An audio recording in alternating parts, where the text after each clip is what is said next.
দলীয় বিভিন্ন গুরুত্বপূর্ণ বিষয়াদির জায়গাতে মাননীয় প্রধানমন্ত্রী তিনি তার বাণী ভাষণ সেগুলো তো দিচ্ছেনই, একইভাবে আপনি দেখবেন যে আমাদের যে দপ্তর সম্পাদক যিনি আছেন আগের মতো করে কিন্তু ব্যারিস্টার বিপ্লব বড়ুয়া তিনি বিভিন্ন সময় মাননীয় প্রধানমন্ত্রীর নির্দেশে তিনি কিন্তু বিবৃতি আওয়ামী লীগের পক্ষ থেকে সেটা দিচ্ছেন। সেটা হচ্ছে বিবৃতির জায়গাটাতে একজন দপ্তর সম্পাদক যেই তার দায়িত্ব পালন করেন তিনি কিন্তু সেটা করছেন। এছাড়াও মুখপাত্রের জায়গায় যদি বলেন আপনি এককভাবে মুখপাত্র দেখতে চেয়েছেন, কিন্তু আপনাকে মাথায় রাখতে হবে একটা জিনিস, মাথায় রাখতে হবে যে এটি দলের একটা সংকটকালীন সময়। এখানে যে জিনিসটা হয় সেটা হচ্ছে আপনি এই জিনিসটা বুঝবেন, আপনারা যেভাবে জিনিসটাকে সহজভাবে বলছেন সেটা সেটা হলে ধরা যাক যে আমাদের নানক ভাই, আমাদের জাহাঙ্গীর কবির নানক ভাই, আমাদের প্রিয় ভাই, উনি যখন ধরেন একটা ব্যাপারে নেত্রী তাকে নির্দেশ দিয়েছেন বলার জন্য, উনি কিন্তু দলের একজন মুখপাত্র।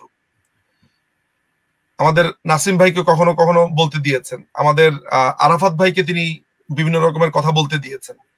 তো যেটা হয় আর কি যে দলের কেউ কথা বললো, পরের দিন তার বিরুদ্ধে 50টা মামলা, বিভিন্ন জায়গাতে মামলা, তার বাড়ি ঘর হামলা লুটপাট। আপনি দেখেছেন আমাদের মাননীয় মেয়র সিলেট সিটি কর্পোরেশনের আমাদের আনোয়ারুজ্জামান, সবার শ্রদ্ধেয় ব্যক্তি আনোয়ারুজ্জামান চৌধুরী, তিনি দলের হয়ে ডে 1 থেকে কথা বলছেন। তিনি কথা বলা শুরু করেছেন, তার বাড়িঘর এটা মনে হয় 5বারের জায়গাতে হামলা করেছে। আমাদের ছাত্রলীগের যিনি সভাপতি আছেন সাদ্দাম হুসেইন, তার বাড়ি সেকেন্ড টাইম তার বাড়ি পুড়িয়ে দিল। তো এইভাবে এককভাবে জিনিসটা না করে বাংলাদেশ আওয়ামী লীগের স্ট্র্যাটেজি হচ্ছে একাধিক ব্যক্তি কিন্তু কথাবার্তা বলছে এবং তার নেতা কর্মীরাই এখন কিন্তু মুখপাত্র। আজকে আমি যে কথাবার্তা বলছি, আপনার মনে হয় যে আমি আপনি আমার কথা শুনলে বুঝবেন অনেক বক্তব্য অনেক কিছু আমরা নেত্রীর ইনস্ট্রাকশন নিয়েই বলছি, কিন্তু আমরা কি দলের কোনো পদধারী? আমরা কি দলের কোনো এমপি ছিলাম, মন্ত্রী ছিলাম? না, আওয়ামী লীগ দলটাই এমন। আওয়ামী লীগের সংকটকালীন সময় এই দলের ভাষণে বলেছেন, তিনি তার বক্তব্যে কিন্তু বলেছেন যে কোনো নেতা নাই, সবাই এখন মানে যে যার জায়গা থেকে সবাই। এটাই আওয়ামী লীগ। আপনি যদি স্ট্র্যাটেজি জানতে চান, এটাই আওয়ামী লীগের স্ট্র্যাটেজি। না, কিন্তু আজকে আওয়ামী লীগের এত বড় একটি রাজনৈতিক দল এবং যেখানে তার কর্মীরা অসম্ভব রকম আপনি তো বললেন যে যেভাবে করে কেউ একটু চিহ্নিত হলে পরেই, কেউ একটু আইডেন্টিফাইড হলে পরেই তার বিরুদ্ধে মামলা মোকদ্দমা হচ্ছে। তো এমন কেউ নাই যার বিরুদ্ধে মামলা মোকদ্দমা নেই। এই যে মামলা মোকদ্দমা আছে, কিন্তু তাদেরকে আমরা এককভাবে কারোর উপরে প্রেসার পড়তে আমরা দিচ্ছি না এরকম সংকটকালীন সময়। ফলে মানে আমার কাছে বাংলাদেশ আওয়ামী লীগের স্ট্র্যাটেজিটা খুব পরিষ্কার। সেটা হচ্ছে এককভাবে কোনো জায়গার উপরে স্ট্রেস ক্রিয়েট না করে নেত্রী টপিক বুঝে এবং সিচুয়েশন বুঝে সিলেক্ট করেন। যেমন ধরা যাক আপনার কিছুদিন আগে প্রথমে আমাদের জাহাঙ্গীর কবির নানক ভাইকে একটা পার্টিকুলার ইস্যুতে বলতে দিয়েছে, যখন আমরা আমাদের এই 5ই আগস্টের পরে প্রথমবারের মতো যখন আমাদের একটা অ্যাপিয়ার হয়, তারপরে তাকে আমরা আর দেখিনি। না, নানক ভাই এরপরে এসছেন, নানক ভাই এরপরেও লাইভে এসছেন। এর পরবর্তী সময়ে আমাদের আরাফাত ভাইকে কয়েকটা টপিকসে আরাফাত ভাই কথাবার্তা বলেছেন। তারপরে কয়েকটা ইস্যুতে আমাদের নাসিম ভাই কথা বলেছেন। এবং পাইপলাইনে বাংলাদেশ আওয়ামী লীগের এগুলো দেখেন, নেত্রী যখন যাকে যখন যাকে নির্দেশ দিচ্ছেন, দেখেন আমার উপরে দায়িত্ব আছে। আমি আপনাকে একটা কথা বলি, আপনাকে এই জিনিসটা একটু জানেন, আমার উপর একটা দায়িত্ব আছে। দায়িত্বটা কি? সাধারণ মানুষের কাছে এদের দুর্নীতি, এদের অপরাজনীতি এবং ইউনূস যে দুর্নীতি করেছে, সে যে একটা চোর, সেটা একটা ছ্যাচরা ডাকাত, এইটা মানুষকে জানানো। আমি এভিডেন্স দিয়ে জানাচ্ছি, মানুষকে আমি বলছি। সো আমরা প্রত্যেকেই যারা আছি, আমি যেমন দলের ধরেন আমার দল যদি হয় একটা সমুদ্র, আমি সমুদ্রের ধরেন একটা ছোট্ট বিন্দু মাত্র, কণা মাত্র এই বড় দলটির মধ্যে, একজন কর্মী, একজন গর্বিত কর্মী। আমি বলছি, আপনি আমার কথা শুনছেন তো? অন্যরা শুনছে তো? ঠিক একইভাবে আপা,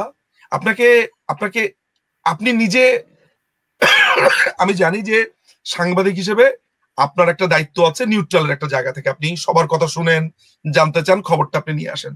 আমি আপনাকে এগুলো সবকিছুর বাইরে শুধু বিবেচনা করতে বলি একজন সাধারণ মানুষ হিসেবে। একজন ছাত্রলীগের কর্মী হসপিটালে গেছে, শিবিরের লোক এসে তার মুখ থেকে অক্সিজেন মাস্ক খুলে নিয়েছে। কেন? ওই ভদ্রলোকের বিরুদ্ধে অভিযোগ আছে সেটা কি মিছিলে গেছে বা কর্মী। ফলে আমাদেরকে কিন্তু নানান ধরনের স্ট্র্যাটেজি মেনটেন করতে হয়। মাননীয় প্রধানমন্ত্রী ছাত্রলীগের পেজে আপনার ভাষণ দেবেন বা বলবেন, কিসের জন্য তিনি 5ই ফেব্রুয়ারিতে তিনি কথা বলবেন, 32 নাম্বারটা ভেঙে দিল। ফলে মাননীয় প্রধানমন্ত্রী নিজে যখন অ্যাজ এ মুখপত্র হিসেবে বলতে গেছেন, কি অ্যাটাকটাই না এসেছে।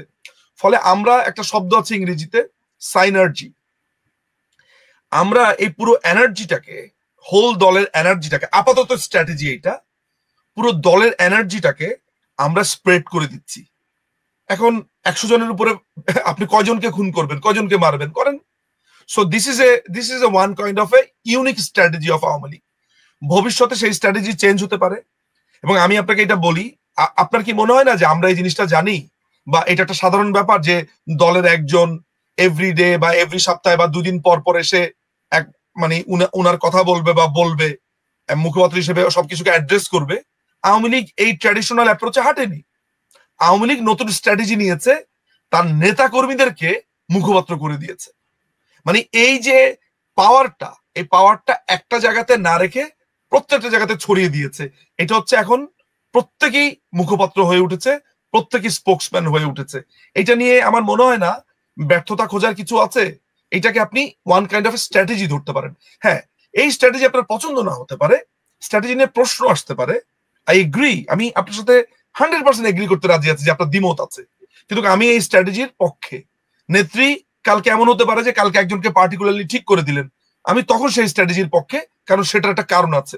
এখন যে কারণে করছে আমি সেটার পক্ষে, কারণ সেটার পেছনে যে কারণগুলো সেটা আমি আপনাকে উল্লেখ করেছি। এতটুকুই। ব্যর্থতা সফলতা এই জায়গাতে এটা আসবেই না।